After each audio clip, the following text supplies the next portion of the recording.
बायजू और रविंद्र ने निवेशकों से बातचीत के दौरान कुछ भी गलत कहने से इनकार किया है।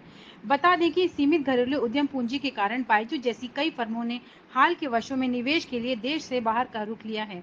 हालांकि यह परिदृश्य पिछले साल बदल गया है और स्टार्टअप फंडिंग में बड़ी गिरावट आई है। संकट से घिरी एडटेक स्टार्टअप बायजू के मामले में एक बड़ा खुलासा किया गया है। दरअसल मीडिया रिपोर्ट्स में दावा किया गया है कि जब कंपनी के दफ्तरों पर छापे पड़ रहे थे, उस समय फाउंडर दुबई में निवेशकों को अपनी सफाई दे रहे थे। उस दौरान मौजूद रहे लोगों ने यह भी दावा किया है कि निवेशकों से बातचीत में खुद को निर्दोष करार देते हुए रविंद्रन की आंखों में आंसू छलक गए और वे फूट फूट कर रोने लगे। बता दें कि अप्रैल महीने के अंत में सादा कपड़ों में भारतीय अधिकारियों ने बायजू के बेंगलुरु कार्यालयों पर छापा मारा, लैपटॉप जब्त किए थे।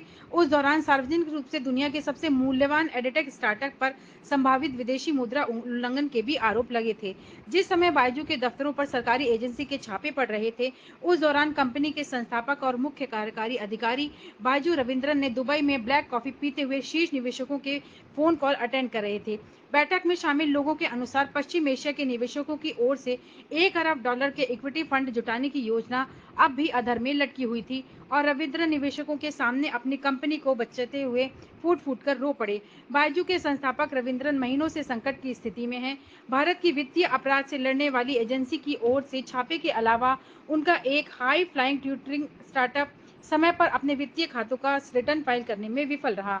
अमेरिका स्थित कई निवेशकों ने बायजू पर $0.5 अरब छुपाने के आरोप लगाए, जिसके बाद मुकदमे तक दायर किए गए। मंगलवार को कंपनी के शुरुआती निवेशकों में से एक प्रोसेस एनवी ने कहा कि उनके खराब प्रशासन और निवेशकों की सलाह की उपेक्षा के कारण अपनी बोर्ड सीट छोड़ दी है।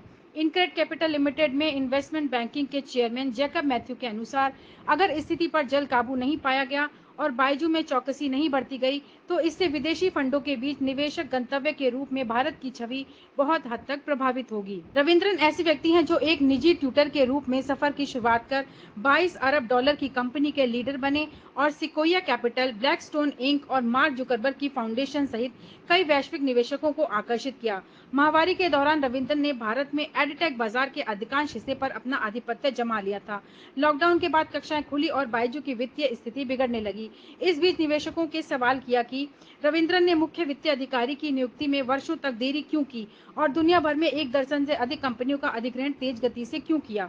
बायजू में कई कर्मचारी और छोड़कर चले गए हैं या उन्हें निकाल दिया गया है। बोर्ड के सदस्यों ने इस्तीफा दे दिया गया है और कई शिक्षण केंद्र लगभग खाली हैं। आलोचक बायजू के नेतृत्व पर लापरवाही से काम करने का आरोप लगा रहे हैं। रविंद्रन के समर्थक गलत कदमों के लिए एक अनुभवी संस्थापक के उत्साह और भोलेपन को जिम्मेदार ठहराते हैं। वहीं आलोचकों का कहना है कि उन्होंने वित्त के बारे में जानकारी रोककर खातों का कड़ाई से ऑडिट करने में विफल रहकर लापरवाही से काम किया। निवेशकों के सामने बातचीत में भावनात्मक रूप से टूटने की घटना पर रविंद्रन और बायजू के प्रवक्ता ने कोई भी टिप्पणी करने से इनकार कर दिया है।